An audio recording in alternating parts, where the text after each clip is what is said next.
اعوذ باللہ من الشیطان الرجیم بسم اللہ الرحمن الرحیم۔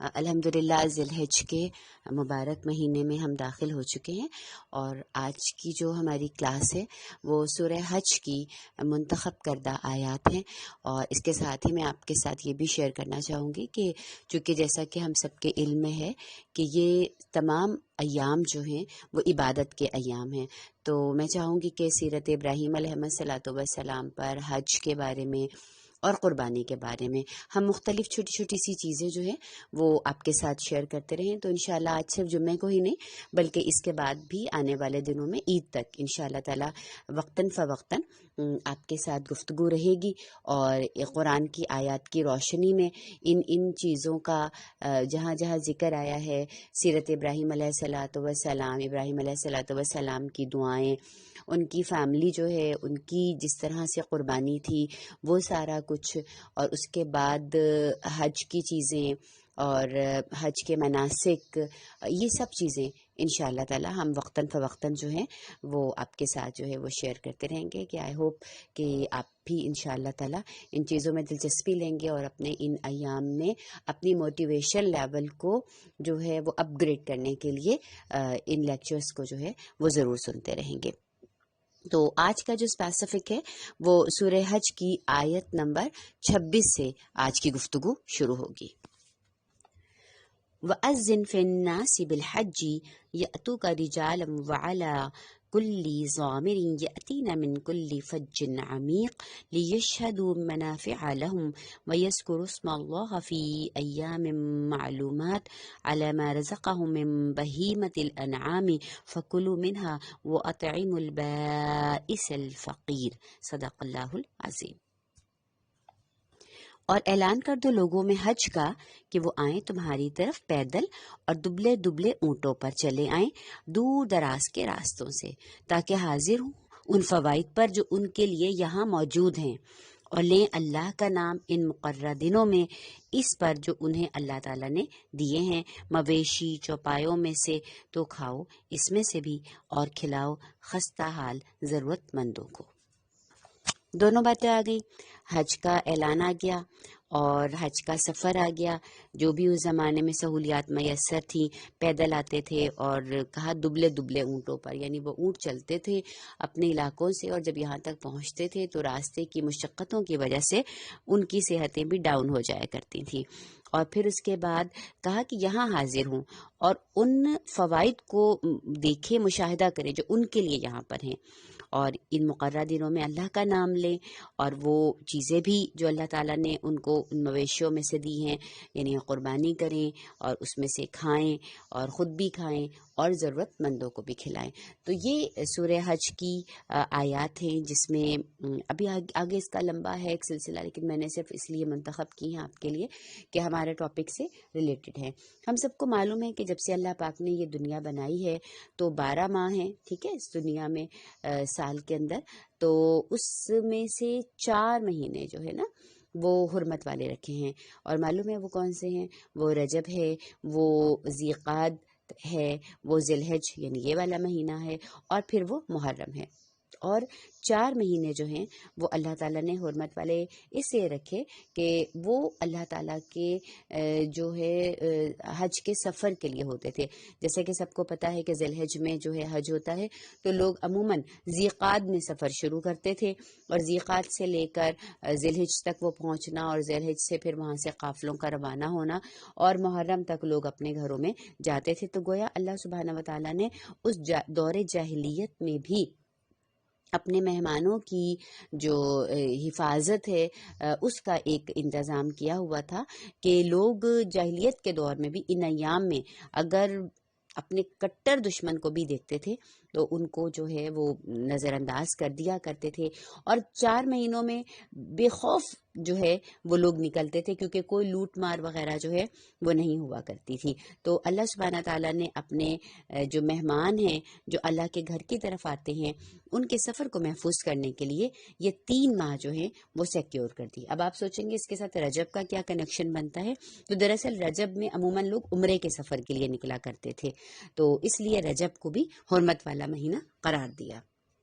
اس وقت دنیا کے چپے چپے سے لوگ جو ہیں وہ اپنی زندگی کی ایک بڑی خواہش جو ہے اس کو لے کر جو ہے مکہ شریف میں جو ہے وہ اکٹھے ہو رہے ہیں، اور وہاں سے پھر ان کا سفر جو ہے وہ منا کی طرف جو ہے وہ شروع ہوگا۔ اور جیسا کہ ہم سب کو پتہ ہے کہ جیسے ہی حاجی جو ہیں وہ نکلتے ہیں اور منا کی طرف روانہ ہوتے ہیں تو اسی دن سے حج کے باقاعدہ سے مناسک کا آغاز ہو جاتا ہے۔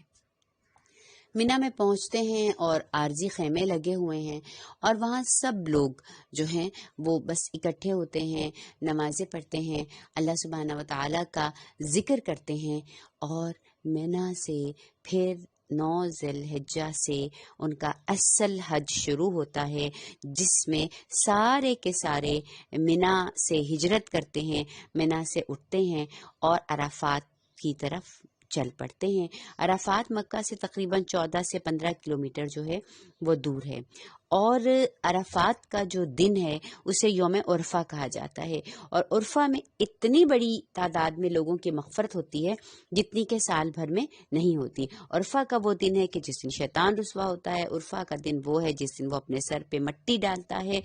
اور سوچنے کی بات یہ ہے کہ پھر عرفہ میں تو کوئی بہت ہی خاص عبادت جو ہے وہ ہوتی ہوگی۔ عرفہ میں کرنے کیا جاتے ہیں لوگ؟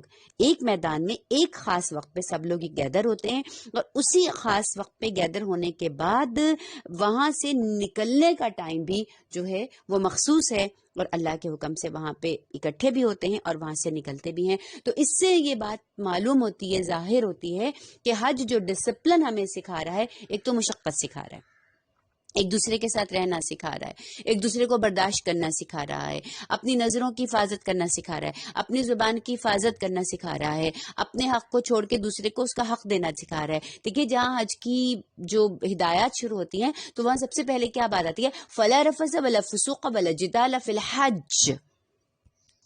گویا حج کے بارے میں جہاں ہمیں ہدایات آ رہی ہیں، وہ سب سے پہلی چیز جو ہے حج کی نیت کرنے کے ساتھ ہی وہ یہ ہے کہ فلا رفسا، یعنی میاں بیوی بھی اگر ایک دوسرے کے ساتھ ہیں تو ان کے درمیان بھی آپس میں کوئی شہوت والی گفتگو نہیں ہونی چاہیے۔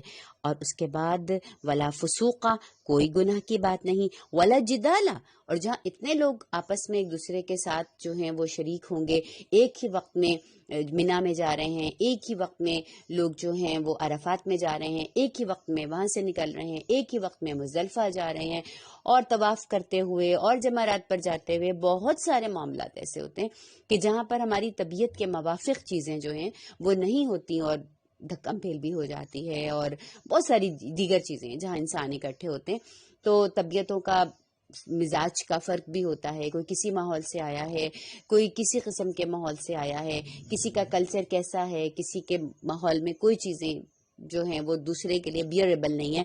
تو کہا وَلَا جِدَالَ فِي الْحَجِّ، کہ جب تم اللہ کے مہمان بنے تو ایک مہمان کے اوپر لازم ہے کہ وہ دوسرے مہمان کا احترام کرے، دوسرے مہمان کو جو ہے تکلیف پہنچانے سے باز رہے، اس لیے کہ سب کے سب جو ہیں وہ اللہ کے مہمان ہیں۔ تو یہ ابتدائی جو ہیں وہ ایک سمجھیے کہ ہدایات ہیں کہ جو حج کرنے والوں کے لیے ہے۔ اور پھر اس کے بعد اللہ سبحانہ و تعالیٰ کہتے ہیں کہ وَتَزَوَّدُوا، اور اپنا زیادہ راہ ساتھ لے لو، اپنی ضرورت کا سامان لے لو، اپنی ضرورت کا خرچ اپنے پاس رکھ لو، مگر فَإِنَّ خَيْرَ الزَّادِ التَّقْوَىٰ، لیکن جو بھی تم مال، پیسہ، سامان، ضروریات زندگی جو بھی اپنے ساتھ رکھو، ضرورت ہے بالکل وہ رکھو، لیکن سب سے بہتر جو تمہارے پاس سامان جو ہے زیادہ راہ جو ہونا چاہیے وہ کیا ہے؟ وہ پرہیزگاری ہے اور تقویٰ ہے، اور اے عقل والو مجھ سے ڈرتے رہو۔ یہ حج کے متعلق جو ہیں وہ چند مزید جو تھی وہ آیات تھیں۔ اب ذرا آ جائیے، بس ہم حج کی موٹی موٹی سی چیزیں جو ہیں وہ ان کو دیکھتے ہیں کہ دیکھیے یوم عرفہ سے جو اصل حج ہے، جسے اس کے بعد انسان حاجی بن جاتا ہے. جو عرفے میں نہیں پہنچا اس کا حج قبول نہیں ہے، اس کا حج نہیں ہے. تو اسی لیے دیکھا جاتا ہے کہ اگر کوئی مریض ہوتے ہیں، کچھ ہاسپٹلائزڈ ہوتے ہیں کچھ لوگ، تو ان کو ہیلی کاپٹرز کے ذریعے جو ہے وہ ایئر بس کے ذریعے جو ہے وہاں پر پہنچایا جاتا ہے. اور عرفے کی حاضری جو ہے وہ ہر ایک کے لیے لازم ہے. اور اس دن یقین آ جاتا ہے مالک مالک ہی ہے، رب رب ہی ہے، اللہ اللہ ہی ہے. اس کا حکم ہے پہنچو تو بس پہنچو. اس کا حکم ہے کہ اس وقت تک پہنچو تو پہنچنا لازم. اور پہنچ کے کرو کیا؟ کیا عرفے کے دن کی کچھ خاص عبادات ہیں؟ ہرگز نہیں. عرفہ کیا ہے؟ اللہ ہے اور بندہ ہے، بندہ ہے اور اللہ ہے، اور کچھ بھی نہیں ہے. عرفے کے دن کھڑے ہو کے انتہائی جزو نیازی کے ساتھ اللہ کے سامنے ہاتھ پھیلا کر صرف اللہ سے گفتگو کرنی ہے. عرفے کا دن صرف یوم الدعا ہے، اللہ اور بندے کا ایک پہچان ہے. بندے نے اپنی پہچان کرنی، جس سے اپنے آپ کو پہچان لیا اس سے اپنے مالک کو پہچان لیا، جس نے اپنے مالک کو پہچان لیا وہ اپنے آپ تک پہنچ کے ہی رہے گا.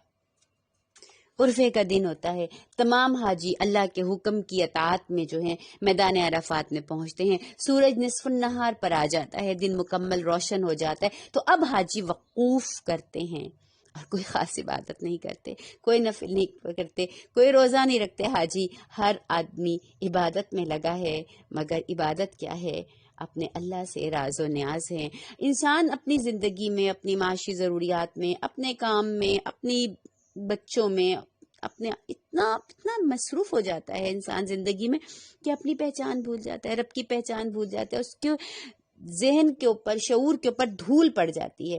اپنی معمولات زندگی میں مصروف ہو کے کہیں جب وہ گم ہو جاتا ہے تو پھر ایسے میں اس کو اللہ یوم عرفہ عطا کرتا ہے. اور پھر یوم عرفہ میں جب وہ اپنے رب کو پہچان لیتا ہے تو وہاں وہ گڑ گڑاتا ہے. اس کو احساس ہوتا ہے کہ مالک میری زندگی بے مقصد نہیں ہے. عرفہ، عرفات کا میدان لینڈ آف نالج ہے. نالج کے لیے روشنی چاہیے. اس لیے حج کا وقت زوال آفتاب کے ساتھ جب سورج سر پر آ جاتا ہے تو شروع ہوتا ہے. لوگ مسلسل دعا کرتے ہیں، پرانی زندگی کو انڈو کرتے ہیں، نئے عزم اور ارادے باندھتے ہیں، اپنے اللہ کے ساتھ اپنی کمٹمنٹس کرتے ہیں. اور انڈو کا بٹن جو ہے حاجی عرفات کے میدان میں پلے کرتا ہے. اور جیسے ہی سورج کی غروب ہونے کا وقت آتا ہے میدان عرفات میں اگر آپ ہوں تو آپ کو لگتا ہے، آپ کا دل کرتا ہے وہ یہ دن مکمل ہی نہ ہو. جب سورج ڈوب رہا ہوتا ہے تو واللہ دل یہ کرتا ہے کہ اس ڈوبتے سورج کو پکڑ لیں، اس کو تھام لیں. اور ڈوبتے سورج کے ساتھ دل بھی ڈوبنے لگتا ہے کہ یا اللہ یہ میدان عرفات، اس کی یہ گھڑیاں، اس کا یہ وقت ہم زندگی میں کبھی دوبارہ بھی دیکھ سکیں گے؟ پتہ نہیں کبھی دوبارہ دیکھ سکیں یا نہیں. اور اس کے ساتھ ساتھ یوں بھی دل ڈوب رہا ہوتا ہے کہ یا اللہ یہ سورج جو ڈوب رہا ہے کیا یہ ہماری سعادت مندی کا باعث بن رہا ہے؟ کیا ہم نے یہاں پہ ان چند گھنٹوں میں اس طریقے سے تجھے منا لیا کہ ہم نے اپنا وہ جو زندگی میں جو کچھ بھی غلط کمانڈز دیے ہوئے تھے، اپنے عمل نامے میں جو کچھ بھی غلط کیا ہوا تھا اس کو انڈو کر دیا ہے ہم نے؟ کیا وہ ڈیلیٹ کے بٹن سے سب کچھ جو ہے وہ ختم ہو گیا؟ اور اس کے ساتھ ساتھ ہی جیسے جیسے سورج ڈوبتا ہے حاجی کا دل بھی ڈوبتا ہے. لیکن ایک امید بھی ہوتی ہے کہ ابھی مزدلفہ ہے، ابھی مشعر حرام ہے ہمارے پاس. اور سورج کے ڈوبتے کے ساتھ ہی حاجی وہاں سے نکل پڑتے ہیں، لبیک کا ترانہ پڑھتے ہیں، لبیک اللہم لبیک کہتے کہتے پہنچتے ہیں مزدلفہ. اور مزدلفہ کیا ہے؟ قرآن میں آتا ہے فَاذْكُرُوا اللَّهَ عِنْدَ مَشْعَرِ الْحَرَامِ. مشعر یعنی شعور، لینڈ آف کانشیسنس. عرفات میں حاصل کیا اس نے علم. اب اس علم پر غور و فکر کرنا ہے، اپنی لائف کو پلان کرنا ہے. اب کوئی پہچان تو آ گئی نا اس کے پاس. اب غور و فکر کرنے کے لیے، ایک لائحہ عمل بنانے کے لیے، ریفلیکٹ کرنے کے لیے اس پہ سکون چاہیے، اندھیرا چاہیے. عرفات میں ٹھاٹھے مارتا سمندر تھا، اب مزدلفہ میں سکون ہو گیا. سفید پوشاکوں میں لوگ اب لیٹے ہیں، تاروں بھرے آسمان کو دیکھتے ہیں، اپنے رب کو اپنے بہت قریب محسوس کرتے ہیں. اور کئی محسوس کرتے ہیں کہ ہماری وہ گناہوں کی پوٹلی جو ہم لاد کے اپنے ساتھ لائے تھے انشاءاللہ ہم نے اس پوٹلی کو کہیں عرفات کے میدان کی مٹی میں کہیں گم کر دیا ہے. انشاءاللہ اب ہمارے ساتھ وہ پوٹلی نہیں ہے. اب سفید پوشاک والے لوگ رات میں مزدلفہ میں بیٹھے ہیں، لیٹے ہیں. اب وہ سوچ رہے ہیں اللہ کمائی کیسے حلال کروں، اللہ رشتہ داروں کے ساتھ کیسے صلہ رحمی کروں، جو مجھے ستاتے ہیں، جو مجھے تنگ کرتے ہیں، جو مجھ سے توڑتے ہیں، اللہ ان کے ساتھ کیسے جڑ جاؤں، اللہ ان کے ساتھ کیسے میں اچھا سلوک کروں، اللہ کیسے میں شعوری طور پر اپنے نفس سے جو ہے وہ کیسے میں جہاد جو ہے وہ کروں. اور یہ رات ایک بڑے مقصد کے لیے انسان کو یکسو کرتی ہے، اور یہاں سے پھر انسان جو ہے اپنے نفس کے ساتھ لڑنے کے لیے، نفس کے ساتھ جو شیطان جڑے ہیں ان کو جو ہے وہ پسپا کرنے کے لیے، ان سے لڑنے کے لیے ہتھیار جمع کرتے ہیں. یہ سمبولک ویپنز ہیں، سمبولک ہتھیار ہیں، بلٹ سائز کے ہیں. اپنی شعوری زندگی کا آغاز کرنے کے لیے، سیلف اویئرنیس کے لیے، سیلف نالج کے لیے، باطل سے لڑنے کے لیے رات کی تاریکی میں تھیلی میں 70 سے زائد کنکریاں بھرتے ہیں. اور پھر جب فجر ہوتی ہے، 10 ذی الحجہ ہوتا ہے، تو پھر جمرات پر جاتے ہیں. وہاں پر یہ جو 3 جمرات ہیں، کہتے ہیں کہ یہ 3 طرح کے سمبلز ہیں اسلام کے لیے اور ایک مسلمان کے لیے بھی. اسلام ایز اے ریلیجن اور مسلم ایز اے پرسن، اس کے لیے 3 کہا کہ ہمارے جو ہیں وہ بڑے بت ہوتے ہیں ہمارے. ایک ہمارا جو ہے وہ پولیٹیکل سسٹم ہوتا ہے، پولیٹیکل فورس ہوتی ہے، جس کو سمبلائز کیا جاتا ہے فرعون کے ساتھ. Who was also a great political force، کہ اتنی پولیٹیکل فورس تھی اس کے پاس کہ اس نے اس کے زوم میں آ کے کہا کہ میں رب العالمین ہوں. ٹھیک ہے، اور اتنی پولیٹیکل فورس تھی اس کے پاس کہ اس نے یہ ظلم کر دیا کہ ہر پیدا ہونے والے بچے کا گلا کٹوانے میں بھی اس کو کوئی آر نہیں تھی. ایک اور فورس جس کے ساتھ ہمیں دنیا میں لڑنا پڑتا ہے وہ انٹلیکچوئل فورس ہے، جس کو حامان کے ساتھ جو ہے وہ ریلیٹ کیا جاتا ہے. تیسری جو ایک فورس ہے وہ فائنینشیل فورس ہے. یہ 3 بت ہیں، ایک سیاسیات کا بت ہے، ایک آپ کے انٹلیکچوئل جو ہے وہ فورس ہے، آپ کے ایک جو زمانے کے ٹرینڈز چل رہے ہیں، زمانے کی انٹلیکٹ جس طرف جا رہی ہے، وہ کہہ رہی ہے انگلی پکڑ کے چل نا اس طرف چل تو. لیکن میری انٹلیکٹ کہتی ہے کہ میں نے اپنی انٹلیکٹ کو ایک کھونٹے سے باندھ دیا ہے، اور اس کھونٹے کا نام ہے لا الہ الا اللہ محمد الرسول اللہ. اور پھر ایک جو ہے فورس جو ہے وہ فائنینشیل فورس ہے، جس کو قارون کے ساتھ جو ہے وہ تشبیہ جو ہے وہ دی جاتی ہے. تو یہ 3 بت ہیں، یہ 3 دشمن ہیں جو دین حق کی راہ میں حائل ہوتے ہیں. انسان نے جو مزدلفہ سے ہتھیار اکٹھے کیے ہیں، انسان وہاں پر جاتا ہے، ایک مومن وہاں پر جاتا ہے اور کیا کہتا ہے؟ بسم اللہ اللہ اکبر، بسم اللہ اللہ اکبر. جب وہ یہ کہتا ہے، دیکھیں بہت معنی خیز بات ہے یہ بسم اللہ. جو بھی کوئی پولیٹیکلی کوئی ڈیسیجن لیجئے، انٹلیکچوئل سائٹ پر جا کے کوئی ڈیسیجن لیجئے، فائنینشلی کوئی ڈیسیجن لیجئے، ہر جگہ جا کے سوچئے بسم اللہ، اللہ کے نام کے ساتھ. کیا میں یہ جو کام کر رہی ہوں، کیا جو چیز میں لے کر چل رہی ہوں، کیا جو فیصلہ میں کر رہی ہوں، کیا جو سٹیپ میں لے رہی ہوں، کیا میں انویسٹمنٹ جو کر رہی ہوں، تو کیا میرے اللہ اس کے ساتھ راضی ہیں؟ میں کیونکہ اللہ کے نام لے کے کر رہی ہوں نا. اللہ اکبر، بسم اللہ اللہ اکبر کہہ کے کنکر مارتے ہیں نا ہم شیطان کو. تو پھر کیا وہ جو بھی میرا فیصلہ ہے، جو بھی میرا قدم ہے، جو بھی میری سوچ ہے، جو بھی کچھ میں کر رہی ہوں، تو کیا ایسا تو نہیں کہ کہیں اس میں میری نفس کی بڑائی آگے آ رہی ہو؟ ایسا تو نہیں ہے کہ میں نے تو اللہ کی بڑائی کی قسمیں کھائی ہیں، میں نے تو اللہ کی بڑائی کے وعدے جو ہیں وہ کیے ہیں. تو جب جمرات میں ان 3 بتوں کو انسان کنکریاں مارتا ہے، تو کنکریاں مارتے ہوئے دراصل وہ اپنی آئندہ زندگی کے لیے اپنے نفس کے ان بتوں کے اوپر کنکریاں مار رہا ہوتا ہے کہ جب بھی میں ایسے ڈیسیجنز جو ہیں وہ کروں گی، جب بھی میں ایسی چیزوں کو جو ہے وہ اپنی زندگی میں ایسے مراحل پیش آئیں گے، ان کے فیصلے کروں گی، ان پہ کوئی سوچ و بچار کروں گی، تو مجھے سوچنا ہے کہ بسم اللہ اللہ اکبر، کہ میں اللہ کے نام کے ساتھ کروں گی، اور میں ہر صورت میں اللہ کے حکم کو ہی جو ہے وہ اس میں اوپر رکھوں گی۔ اور یہ کنکریاں مارنے کے بعد، بسم اللہ اللہ اکبر کہنے کے بعد قربانی کی جاتی ہے۔ اور جب قربانی کرتا ہے تو قربانی کس چیز کا سمبل ہے کہ یہ کنکریاں مار دینا آسان نہیں ہے، یہ فیصلے لے لینا آسان نہیں ہے۔ زمانے کی پرواز جس طرف ہو، اس کو چھوڑ کر، اس ہجوم کو چھوڑ کر، اس بھیڑ کو چھوڑ کر دوسری سائڈ پر نکل جانا جو ہے وہ آسان نہیں ہے، اور بہت ساری قربانی دینی پڑے گی، وہ جان کی قربانیاں بھی دینی پڑیں گی اور مال کی قربانیاں بھی دینے پڑیں گی۔ تو گویا انسان اپنے رب سے کہتا ہے، اے اللہ، اب میں یہاں سے جا کر اپنے کمفرٹ زون کی قربانی دوں گا، اے اللہ میں یہاں سے جا کر اپنی آرام کی، اپنی نیند کی، اپنی مال کی، اپنی پسند ناپسند کی، سب کی میں قربانی دوں گا۔ اور اس طرح 11 تاریخ کو پھر وہ مینا میں قیام کرتا ہے۔ 11، 12، 13 ایام تشریق ہیں، اور یہ مینا میں حاجی جو ہے قیام کرتے ہیں۔ گویا تشریق یعنی نیا سورج کا طلوع ہونا، گویا اس طرح حاجی کی زندگی میں ایک نیا سورج طلوع ہوتا ہے جو اس کی ایک نئی زندگی کا آغاز ہے۔ آپ کو معلوم ہے حج میں سب سے زیادہ مانگے جانے والی دعا، ویسے تو کوئی بھی دعا کر سکتے ہیں، لیکن سب سے جس کی تلقین بھی آئی ہے وہ کیا ہے؟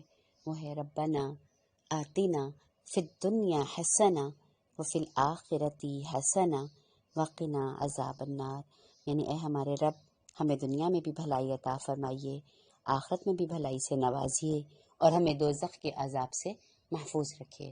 اللہ تعالی ہماری مانگی ہوئی تمام دعاؤں کو قبول و منظور فرمائے۔